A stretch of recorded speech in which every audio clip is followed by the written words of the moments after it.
Hello everyone, welcome to your history class. We are doing 7th chapter of 11th history. The name of the chapter is Changing Culture Traditions, बदलती हुई सांस्कृतिक परंपराएं। हम इस chapter में 14 से लेकर 17 सेंचुरी के बीच में यूरोप में जो भी चेंजेस आई उन सब के बारे में रीड आउट कर रहे हैं। ये इस चैप्टर का थर्ड पार्ट है और आज हम आर्किटेक्चर और प्रिंटेड बुक्स के बारे में पढ़ने वाले हैं। चलिए स्टार्ट करते हैं। 15th सेंचुरी में रोम जो है एक स्पेक्टिकुलर वे में रिवाइव होना, पुनरुत्थान होना उसका शुरू हो गया था।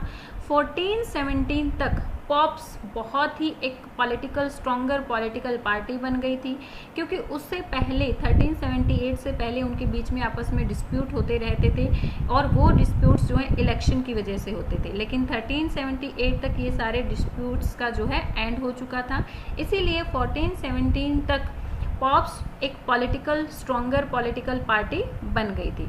उन्होंने लोगों को रोम हिस्ट्री पढ़ने के लिए एक्टिवली एनकरेज किया, लोगों को ज़्यादा से ज़्यादा इंकरेज किया कि भाई हमें रोम की हिस्ट्री को पढ़ना चाहिए, उसकी जो रिच हिस्ट्री है उसको पढ़ना चाहिए।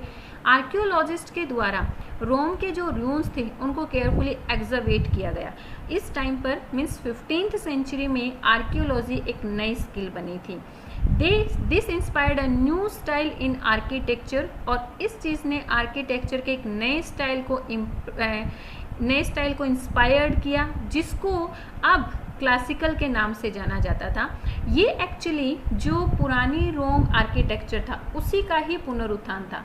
मीन्स पुराने रोम 6th सेंचुरी से पहले जैसे आर्किटेक्चर रोम में बनाया जाता था, सेम उसी का कुछ पुनरुत्थान था। उसमें कुछ नए चेंजेस लाकर उसी का पुनरुत्थान किया गया था।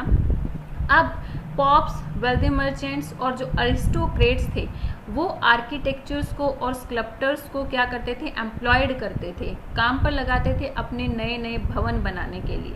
और ये जो आर्टिस्ट और स्कल्प्टर्स होते थे ये बिल्डिंग्स को पेंटिंग्स, स्कल्पचर्स और रिलीफ्स के साथ डेकोरेट करते थे।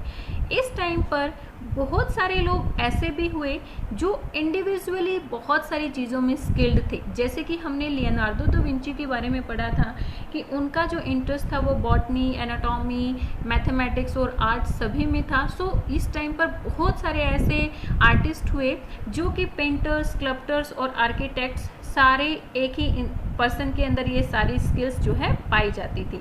और इनमें से सबसे स्किल्ड जो एग्जाम्पल है वो है माइकल एंजेलो बुओनारोती। किसका एग्जाम्पल है वो? Michelangelo Buonarroti. Michelangelo Buonarroti ने सिस्टीन चैपल के अंदर की जो सीलिंग होती है उसको पेंट किया था। द पाइटा नामक स्कल्पचर्स उसने बनाया था। पाइटा जिस स्कल्पचर को हमने अपने प्रीवियस वीडियो में देखा भी था, जिसमें मदर मैरी जीसस क्राइस्ट के डेड बॉडी को अपने लैप में, अपनी गोद में उठाए हुए हैं। ओके, और उसने जो है सेंट पीटर का जो चर्च था उसका ऊपर वाला जो डॉम था उसका डिज़ाइन बनाया था। और इन सब चीज़ों की वजह से माइकल एंजेलो अमर हो गया था। मीन्स लोग जो है उसको जानने लग गए थे कि भाई हाँ वो इस तरह से पेंटिंग्स और स्कल्पचर्स करता है। ओके, नाउ एक और आर्किटेक्चर जिनका नेम था फिलिपो ब्रूनलेशी। फिलिपो ब्रूनलेशी एक फाइन आर्किटेक्चर थे जिन्होंने ड्यूमो, फ्लोरेंस में ड्यूमो को एक बहुत अच्छा डिज़ाइन दिया था। उन्होंने अपने कैरियर को एज अ स्कल्प्टर स्टार्ट किया था और फिर धीरे धीरे जो है दूसरी स्किल्स भी उन्होंने अपने अंदर इन्वॉल्व कर दी थी, और ये अब बहुत फेमस हो गए थे इस टाइम पीरियड पर। एक और नया चेंज हुआ था, रिमार्केबल चेंज हुआ था इस टाइम पीरियड पर कि अब आर्टिस्ट को उनके नाम से जाना लगा था। इससे पहले क्या होता था, जो आर्टिस्ट होते थे वो अपने नाम से नहीं जाने जाते थे, बल्कि वो अपने ग्रुप के मेंबर के नाम से जाने जाते थे। ग्रुप का एक पर्टिकुलर नेम होता था और फिर जो है उसके मेंबर्स के नाम से वो जाने जाते थे। लेकिन इस टाइम पीरियड पर आर्टिस्ट जो है अपने नाम से जाने लगे। Okay, next one is the first printed books. यहाँ पर ये ड्यूमो का डॉम दिया हुआ है, फ्लोरेंस के कैथेड्रल गुंबद, इसका डिज़ाइन जो है किसने बनाया था? ब्रूनलेशी के द्वारा बनाया गया था। Okay, the first printed books. अगर दूसरी कंट्रीज के लोगों को यहाँ पर पेंटिंग्स, स्कल्पचर्स और बिल्डिंग्स, ग्रेट आर्टिस्ट की पेंटिंग्स, स्कल्पचर्स और बिल्डिंग्स को देखना होता था तो उन्हें इटली आना ही होता था। लेकिन वहीं पर अगर हम रिटन वर्ड के बारे में बात करें तो वो जो है इटली से दूसरी कंट्रीज़ में भी ट्रैवल करता था। क्यों हुआ था ऐसा? This was because of the greatest revolution of the 16th century, the mastery of the technology of printing. Printing की टेक्नोलॉजी आने की वजह से 16th सेंचुरी में जो प्रिंटिंग की टेक्नोलॉजी आई उसकी वजह से बहुत सारी बुक्स प्रिंट होने लगी, और ये प्रिंटेड बुक्स सिर्फ इटली में ही नहीं, इटली से बाहर भी जो है जाने लगी थी, लोगों ने इन्हें पढ़ना शुरू कर दिया था। Europeans were indebted to other peoples, और इसके लिए यूरोपियंस जो है दूसरे लोगों के ऋणी थे, मीन्स इस प्रिंटिंग के लिए दूसरे लोगों के ऋणी थे, जैसे कि चाइनीज़ के, क्योंकि सबसे पहला जो पेपर इन्वेंट किया गया था वो कहाँ पर इन्वेंट किया गया था? चाइना में ही किया गया था, और प्रिंटिंग टेक्नोलॉजी भी चाइना से ही आई थी, इसीलिए यूरोपियन लोग जो है चाइनीज़ के इसके लिए डेपिटेड थे, उनके ऋणी थे। और दूसरा जो है Mongol rulers, because European traders and the diplomats had become familiar with it during visit their court, क्योंकि यूरोपियन ट्रेडर्स जो थे वो क्या करते थे? मंगोल्स और चाइनीज़ के कोर्ट्स में जाते थे, और इसी की वजह से वो लोग इससे फैमिलियर हो पाए। पहला जो पेपर बनाया गया था वो चाइना में ही बनाया गया था। अब जो चंगेज़ खान थे वो जब उन्होंने चाइना के ऊपर अटैक किया और उसे जीत लिया था, तो वहाँ से वो बहुत सारे प्रिंटर्स को और जो आर्टिस्ट थे उनको अपने साथ लेकर आए थे, और फिर उसी के बाद उन्हें 13th सेंचुरी में पता चला था कि भाई हाँ, चाइना में पेपर को इन्वेंट कर लिया गया है। फिर उसके बाद ही मंगोलों को पेपर के बारे में पता चला था। ओके, सो जो यूरोपियन लोग थे वो चाइनीज़ और मंगोलों के ऋणी थे इस चीज़ के लिए कि भाई हाँ, उन्होंने प्रिंटिंग जो टेक्नोलॉजी है उसको इन्वेंट किया था। Okay, earlier text existed in a few hand written copies. जो अर्लियर जो पहले के जो टेक्स्ट थे वो कुछ ही हैंड रिटन कॉपीज में थी, यानी कि जो कुछ ही मैन्युस्क्रिप्ट्स उसकी बनी हुई थी।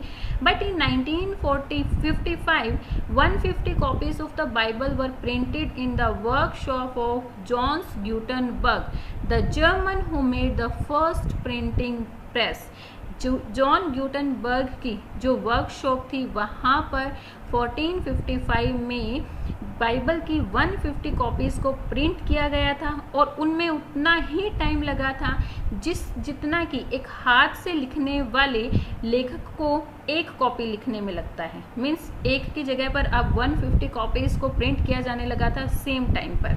Bye 1500 many classical text nearly all in Latin had been printed in Italy, और 1500 तक बहुत सारे टेक्स्ट जो है इटली में प्रिंट होने लगे, और मोस्टली ये जो टेक्स्ट थे वो लैटिन में ही लिखे गए थे। अब प्रिंटेड बुक्स हर जगह पर अवेलेबल थी, उनको खरीदना लोगों के लिए पॉसिबल था। अब स्टूडेंट्स सिर्फ जो उनके अध्यापक थे उनके नोट्स के ऊपर डिपेंड नहीं रहते थे, वो बुक्स को खरीद कर अकेले भी पढ़ सकते थे। जो आइडियाज़, ओपिनियंस और इन्फॉर्मेशन थी वो बहुत तेज़ी से फैलने लगी, पहले के बजाय बहुत तेज़ी से फैलने लगी, क्योंकि प्रिंटिंग प्रेस का इन्वेंट होने के बाद बहुत सारी बुक्स प्रिंट होने लगी, और ये बुक्स जो हैं बहुत सारे रीडर्स तक बहुत जल्दी फैल जाती थी, और इसी की वजह से नए नए आइडियाज़ जो है प्रमोट होना शुरू हो गए।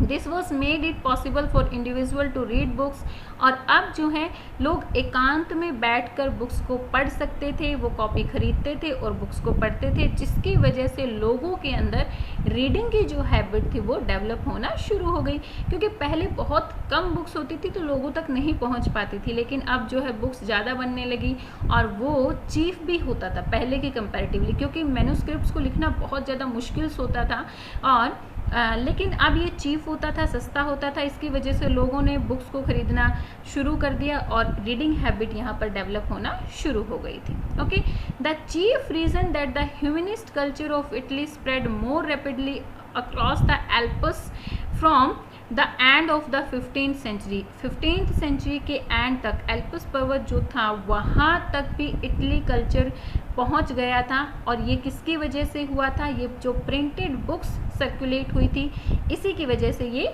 पॉसिबल हो पाया था। अब समझ में आता है कि पहले के जो इंटेलेक्चुअल मूवमेंट्स थे वो ज़्यादा दूर के एरिया में तक क्यों नहीं पहुंच पाए, वो सिर्फ लिमिटेड एरिया में ही क्यों रह गए थे? क्योंकि प्रिंटेड बुक्स नहीं थी, बुक्स जो है लिमिटेड मात्रा में ही थी और लोगों के पास वो नहीं पहुंच पाती थी, इसलिए वो जो है लिमिटेड एरिया में ही रह गए थे। अब बुक्स प्रिंट होने के बाद बहुत जल्दी से जो बुक्स के अंदर लिखा हुआ मैटर था, आइडियाज़ थे, इंफॉर्मेशन थे, वो दूर दूर तक लोगों के पास पहुंच जाते थे। और इसीलिए जो है ये जो आइडियाज़ थे, नए नए जो आइडियाज़ थे वो नए दूर एरिया तक भी पहुंचना शुरू हो गए थे। सो आज हम यहीं तक करने वाले हैं। Next part will do in next video. Okay, thank you, bye bye, keep learning, please subscribe my channel for new updates.